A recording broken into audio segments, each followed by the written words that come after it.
कहीं ऐसा तो नहीं जीडीपी जबरदस्ती प्राइस के कारण, इन्फ्लेशन के कारण ज्यादा इन्फ्लेटेड जीडीपी दिख रही हो, इन्फ्लेटेड जीडीपी दिख रही हो, ऐसा तो नहीं कहीं?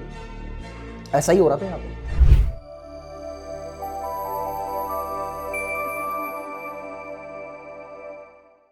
हेलो बच्चों, कैसे हैं आप सब? बढ़िया? अरे नहीं हो क्या? चलो फिर ठीक कर देते हैं ना। अरे इकोनॉमिक्स का कंसेप्ट लाया हूं आपके लिए। भाई आपने ही कमेंट बॉक्स में कहा था कि सर थोड़ा सा जीडीपी को और एक्सप्लेन किया जाए तो बड़ा मजा आएगा, तो आज मैं पूरे ही फॉर्म में जीडीपी को खोल के रख देता हूं सो दैट तुम्हें जो भी डाउट्स है ना वो क्लियर हो जाए।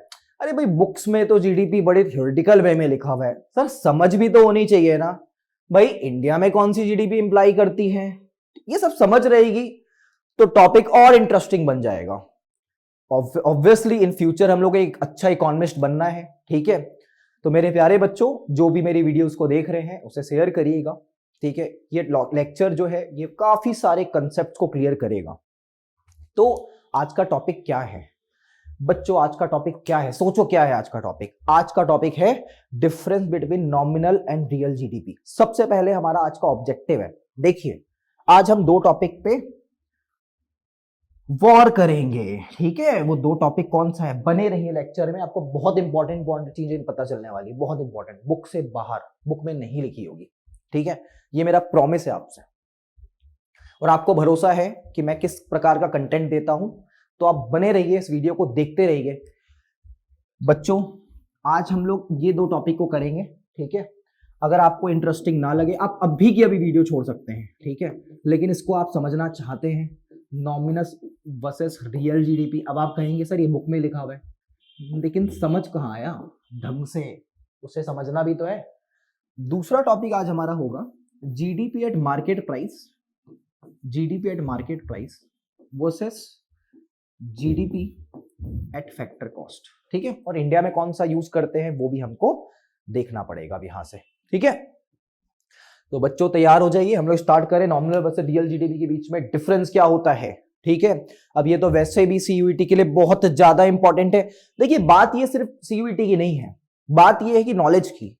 आप जो पढ़ाई कर रहे हैं क्या सिर्फ बुकिस पढ़ रहे हो और जाके एग्जाम दे रहे हो? ऐसे में आप 100% भी ले आओगे तो क्या ले आओगे? कल जाके आपको कोई क्वेश्चन पूछ ले, इसका मतलब कि आपको तो पता ही नहीं, आप खुद सोचने में बैठ जाए।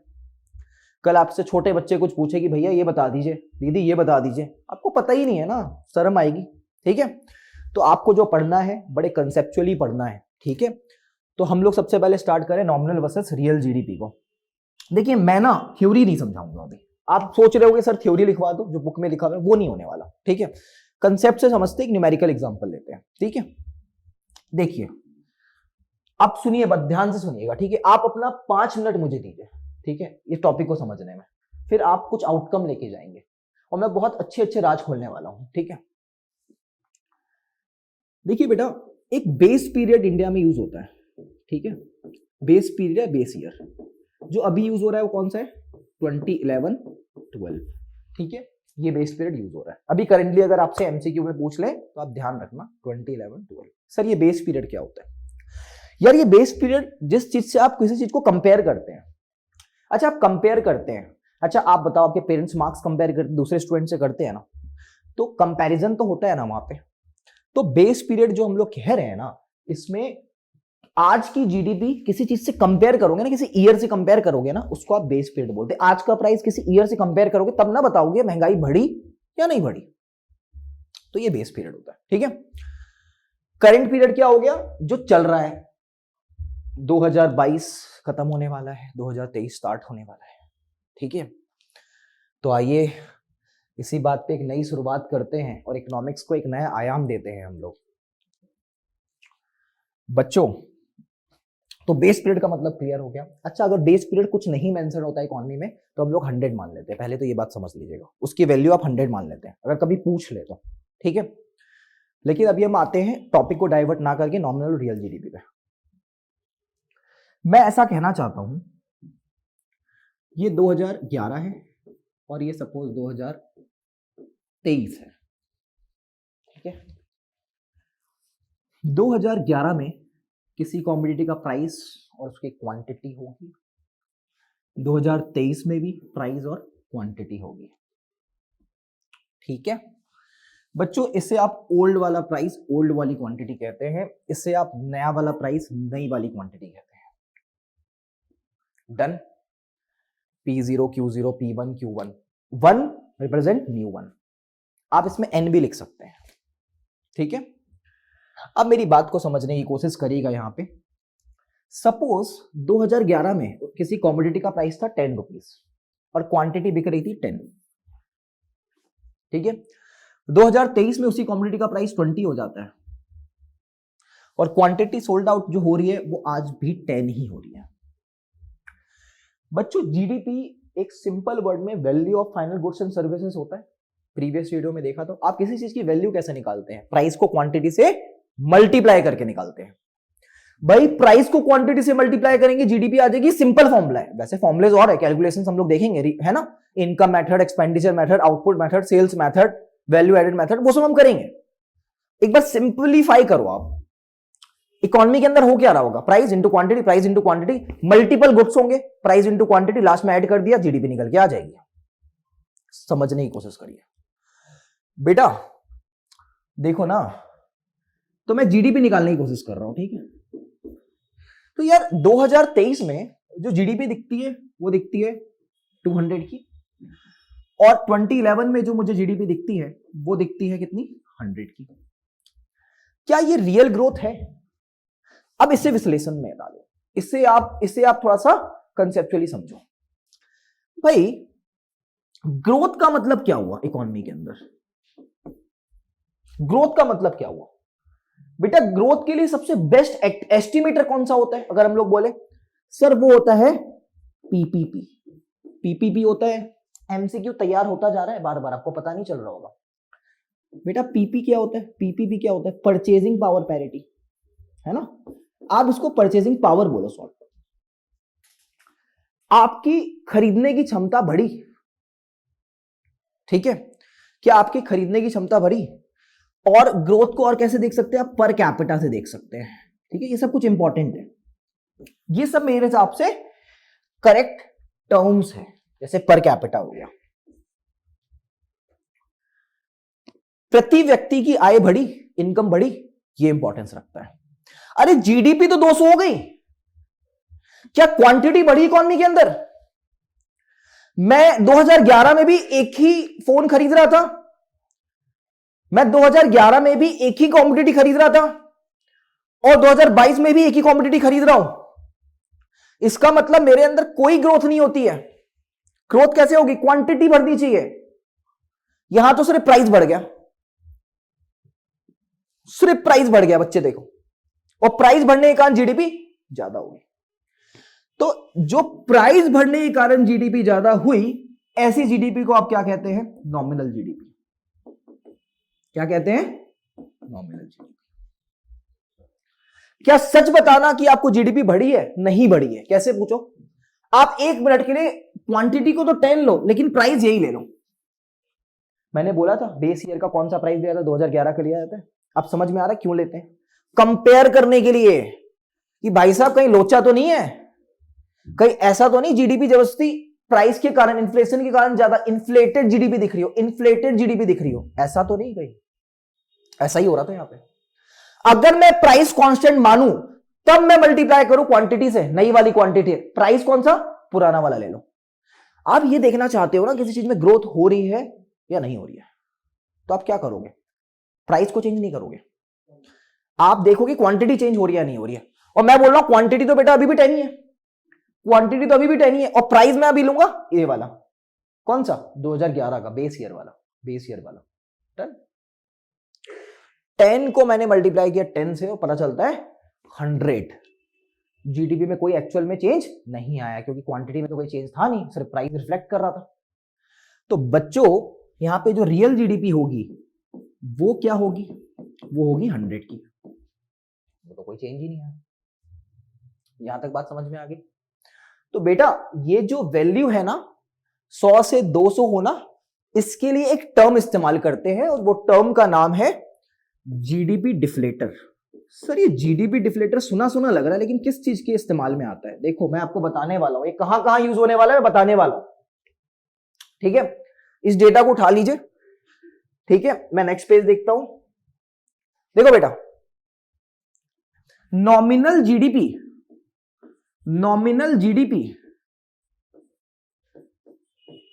200 की निकल के आई थी, जबकि रियल में जो जीडीपी है वो कितने की है, वो तो 100 की है, क्योंकि हम लोग प्राइस उस टाइम पे कांस्टेंट रख लेते हैं। हम चर्चा करेंगे nominal GDP real GDP theoretically क्या होती है इसको समझने के बाद। डन बेटा, जीडीपी डिफ्लेटर जो है ना, वो बेसिकली क्या करता है, सुनो ध्यान से, क्या करता है, it measures inflated value. Inflated value का मतलब इन्फ्लेशन से बना, इन्फ्लेटेड मतलब प्राइस के कारण जो बढ़ना हुआ है ना, इंक्रीमेंट हुआ है ना, वो कितना का हुआ है जीडीपी के अंदर। जीडीपी बढ़ रही है, ठीक है, लेकिन प्राइस के कारण कितना चेंज हो रहा है उस जीडीपी में, वो होता है GDP deflator. It is also known as price index. Remember, it is also known as price index. भाई सर क्यों? बेटा आपको 11th क्लास याद है क्या? 11th क्लास में एक बुक हुआ करती थी स्टैटिस्टिक्स की। स्टैटिस्टिक्स में एक चैप्टर आता था जो आपने नहीं पढ़ा है, मुझे पता है ये बात अच्छे से, स्कूल में कुछ नहीं पढ़ते थे उस टाइम पे। इंडेक्स नंबर सुना है? इंडेक्स नंबर में भी यही फॉर्मूला कंज्यूमर प्राइस इंडेक्स निकालने के लिए यूज हुआ है जो जीडीपी डिफ्लेटर में होने वाला है, अभी मैं आपको दिखाने वाला हूं। अब आप ये जानना चाहते हैं कि प्राइस में कितना चेंज आया, ठीक है, इन्फ्लेटेड वैल्यू कितनी है जीडीपी की, तो जीडीपी डिफ्लेटर निकालेंगे। बच्चों जीडीपी डिफ्लेटर का फॉर्मूला जो है समझना, वो है नॉमिनल अपॉन रियल इनटू 100, ये परसेंटेज में निकालने के लिए यूज करते हैं। नॉमिनल जीडीपी कितनी की है बताओ जी? 200 की है सर। रियल कितने की है सर? 100 की है। 100 की है, ठीक है। अब बेटा ये देखो आंसर क्या आया, 2। या आप इसको मल्टीप्लाई बाय 100 करोगे तो क्या आएगा सर? मल्टीप्लाई बाय 100 करेंगे तो 200 आएगा, ठीक है। ये आपका हो गया जीडीपी डिफ्लेटर। देखो ये जो 2 था ना, इसकी इंपॉर्टेंस है कुछ, ये आपको बता रहा है कि जो पुरानी वाली जीडीपी और जो नई वाली जीडीपी मतलब नॉमिनल जीडीपी झूठी है, उसमें कितने का चेंज है? डबल का। डबल हो गया। देखो 2 को अगर आप मल्टीप्लाई करोगे रियल से 100 इंटू 2 200, डबल हो गई वैल्यू। 100 इंटू 2 200। डन, बात समझ में आ गई, ठीक है। तो ये जीडीपी डिफ्लेटर क्या बताता है? ये 2 क्या बता रहा है? ये बता रहा है कि इससे अगर आप मल्टीप्लाई करोगे रियल में तो आपको पता चल जाएगा नॉमिनल की वैल्यू क्या है। तो this is what GDP deflator is, ठीक है। डन, यहां तक समझ में आ गया।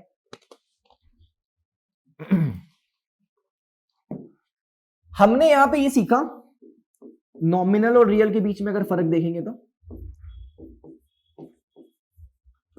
नॉमिनल रियल के बीच में फर्क देखेंगे तो it is affected by price level. It is affected by price level.